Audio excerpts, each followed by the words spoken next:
Algebra में first chapter linear equation में 1.1, 1.2 पढ़ लिया। आज हम उसी श्रृंखला में आगे चलेंगे 1.3 में। लेकिन ध्यान रखिए, आपने 1.1 और 1.2 में पढ़ा क्या? आपने पढ़ा युगपत समीकरण। युगपत समीकरण को हम कैसे सॉल्व करें, ठीक है।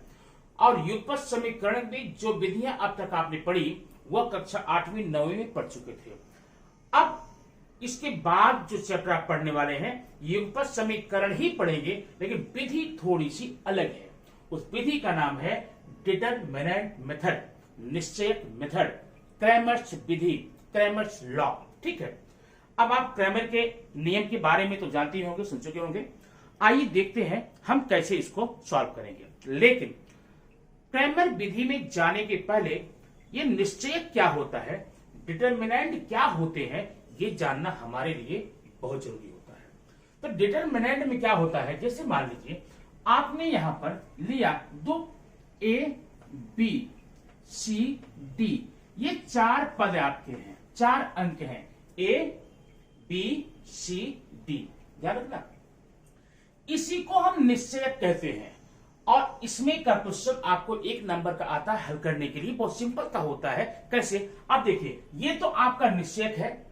इसमें आप यह मान लीजिए 2 रोज है, 2 पंक्तियां हैं या 2 स्तंभ हैं, रोज एंड कॉलम्स है। ये 2 column A B C D, पंक्ति में रोज में देखेंगे ए सी बी डी।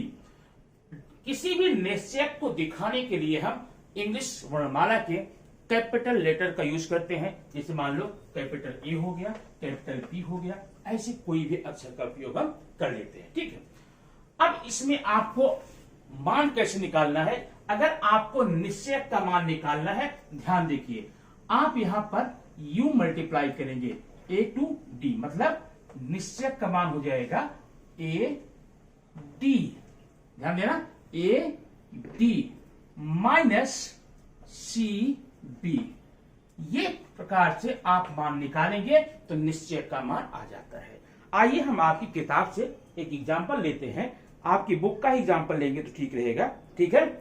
ये है आपके यहां 3.1। 3.1 में पहला क्वेश्चन देखेंगे आप, यहां पर है -1 and 2, 7 and 4, ध्यान देना। ये आपके निश्चय दिए गए हैं, इसमें आपको मान निकालना है। इस निश्चय का मान निकालना, वैल्यू निकालनी है। कैसे करेंगे? इक्वल टू, ध्यान देना, आपने जैसे यहां पे किया था क्रॉस मल्टीप्लाई ऐसे करेंगे, इस तरह से, ध्यान देना। मीन्स -1 इंटू 4, -1 इंटू 4 माइनस, ध्यान देना, 7 इंटू 2, 7 इंटू 2, 7 इंटू 2। अब देखिए क्या हुआ, -1 इंटू 4 मीन्स -4, 2 इंटू 7 -14, ठीक है। -4 -14 इक्वल टू -18। ये आपके निश्चयक का मान रहा, समझ गए होंगे, ठीक है। अब इसी निश्चयक की सहायता से हम लोग आगे युगपत समीकरण कैसे हल करेंगे वो देखेंगे। ध्यान रखना, ये क्वेश्चन आपको 1 मार्क के लिए बोर्ड में आता है। अब आगे 3 नंबर के लिए, 4 नंबर के लिए युगपत समीकरण कैसे करते हैं उसको आप यहाँ पर एक बार ध्यान से देखेंगे तो निश्चित रूप से वो आपको आ जाएगा। और एक एग्जाम्पल देख करके आप सारे एग्जाम्पल कर सकते हैं, ये मैं आपसे प्रॉमिस कर सकता हूं, क्योंकि सिस्टम ही इतना इजी है। युगपत समीकरण को अब तक आपने जो भी विधि अपनाई, ठीक है, आता है, लेकिन वो बड़ी मेथड है, बड़े में आता है, टाइम ज्यादा लगता है। लेकिन क्रैमर्स लॉ का जो मेथड अपनाएंगे उसमें आपको ये सवाल बहुत ही छोटे में हो जाते हैं। तो ये था आपका क्वेश्चन नंबर 2 का पहला। आइए देखते हैं क्वेश्चन नंबर 3। क्वेश्चन नंबर 3 का पहला है। अब पहले देखिए, यहां 2 समीकरण है, 3x minus 4y, 3x minus 4y equal to 10। यह है इक्वेशन नंबर 1। दूसरा 4x plus 3y, 4x plus 3y equal to 5। Equation number 2। अब आपको इस युगपत समीकरण को क्रैमर्स लॉ से सॉल्व करना है, क्रैमर विधि से सॉल्व करना है। ठीक है, क्रैमर विधि में जाने के पहले कुछ मूलभूत चीजें आप देख लीजिए। देखिए इक्वेशन नंबर 1 में 3x minus 4y equal to 10, तो ये जो आपका है अंक ये a है। सेकंड का ये समीकरण कैसा होता है, ax plus by equal to c, मतलब ये समीकरण का जो स्वरूप होता है, जो नेचर होता है, वो इस प्रकार से है ax by। अब a क्या है, a या b में कोई भी जीरो नहीं हो सकता है, कोई भी नेचुरल नंबर हो सकता है। ठीक है, तो a अंक है, b अंक है, c अंक है। ठीक है, अब यहां पर देखिए a यहां है, ये b है और ये c है। इसमें समीकरण नंबर 2 में a है, b है, c है। अब लेकिन प्रॉब्लम ये है, दोनों समीकरणों में अगर a b c करेंगे तो कंफ्यूजन हो सकता है। इसलिए आप क्या करेंगे, पहले समीकरण में जो a b c है उसे आप इक्वेशन नंबर 1 है 1 डाल। देखिए कैसे डालेंगे, यहां लिख देता हूं a1 इक्वल टू कितना है 3, b1 इक्वल टू कितना है -4 और c1 इक्वल टू आपका 10। ठीक है, ऐसे आप नीचे लिखिए a2 ये है, ये a2 इक्वल टू 4 और b2 ये है 3 और c2 ये है 5। ध्यान देना, इसको आप पहले एक जगह पेपर में नोट करके रख लीजिए, क्योंकि आपको ये हल करने में, सॉल्व करने में बहुत ही हेल्पफुल होने वाला है। ठीक है, जब आपने इसको नोट कर लिया, अब कैसे आप क्वेश्चन को सॉल्व करेंगे। देखिए इसमें आपको 3 चीजें पहले निकालनी है। पहले निकालना है डी, ध्यान दो, डिटरमाइनर। डिटरमाइनर निकालने का सूत्र देखिए a1 a2 b1 b2, ऐसे देखिए a1 a2 b1 और ये b2।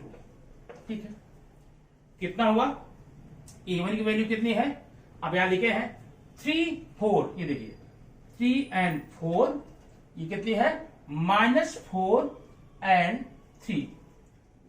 क्लियर, आगे बढ़े, कैसे बढ़ेंगे, अभी आपने जैसे निश्चय निकाला था, कैसे 3 इंटू 3 माइनस, अब ध्यान देना माइनस ये आपका है c, कैसे करेंगे, कोष्टक में -4 इंटू 4 कितना हुआ 9 प्लस 16 इक्वल टू 25। आपने यहां पर d का मान निकाल लिया। ठीक है, अब d का मान निकालने के बाद क्या करें, ध्यान देना, नंबर 2 आप निकालेंगे dx का मान। dx आप कैसे लिखेंगे, देखिए आपने यहां पर याद रखना है a1 a2 b1 b2 ना। अब आप जब dx निकालते हैं, dx में यहां पर c1 c2 b1 b2, ये आपका नियम है। देखिए बराबर, अब आप ये नहीं लिखेंगे तो भी चलेगा, लेकिन याद रखना आपको c1 c2 किधर है, आपका ये है 10 और 5, b1 b2 किधर आपका है -4 and 3। ये देखिए बराबर, कैसे करेंगे 10 into 3 minus -4 into 5 equal to 30 plus 20 equal to 50। आपने निकाल लिया मान किसका, dx का। अब लास्ट देखिए, आपको निकालना है dy। जब dy निकालेंगे तो dy का नियम याद रखना, क्या है dy का, a1 a2 पहले यहां पे और c1 c2। ठीक है, मान रखिए। अब इसके बाद निकालेंगे हम dy का। dy कैसे निकालेंगे, a1 a2 c1 c2 बराबर है, मान रखेंगे a1 a2 कितना है 3 and 4, ये देखिए 3 and 4 10 and 5, ये कितना हुआ 3 into 5 माइनस 10 into 4 कितना हुआ 15 माइनस 25, 15 माइनस 40, ये हो गया -25। अब आपने ध्यान देना, पक्का ध्यान देना, d का मान निकाला है 25, dx का मान आपने निकाला 50 और dy का मान निकाला है -25। अब आप आगे कौन से स्टेप करेंगे, छोटा सा थोड़ा सा है, अब इसे थोड़ा मैं मिटा देता हूं यहां पर आपको बताने के लिए। वो देखिए, अब अगला सूत्र आपका होता है dx equal to dx upon D. ठीक, अब आपने देखा है dx का मान कितना था 50, यहां पर करेंगे 50 अपॉन डी का मान कितना था 2 इक्वल टू 25 था इक्वल टू 2। आपको x का मान आ गया 2। dy y equal to dy upon D. dy का मान कितना आपका आया था यहाँ पे -25 अपॉन डी का मान कितना था, डी का मान 25 था, तो आप यहाँ पर करेंगे 25 इक्वल टू -1। तो आपका हो गया x इक्वल टू 2 और y इक्वल टू -1। ये आपका आंसर था। ठीक है, इसी प्रकार का, इसी मेथड का उपयोग करके आप इस चैप्टर के सारे क्वेश्चन इजीली लगा सकते हैं। मैं सारे क्वेश्चन बता करके आपके वीडियो को लंबा करके आपका ज्यादा टाइम लेना नहीं चाहता हूं। आप इसको कीजिए, कैसा लगा जरूर बताइए। और हाँ, अगर आपको वीडियो अच्छा लगे तो अपने दोस्तों में भरपूर दबा के शेयर कीजिए और इसे आप खुद सब्सक्राइब कीजिए, लाइक कीजिए और बेल आइकन को ऑल वाले ऑप्शन पर क्लिक कीजिए ताकि ऐसी ही वीडियो आपके पास तुरंत पहुंचती रहे। Thank you very much. फिर मिलते हैं नेक्स्ट वीडियो में।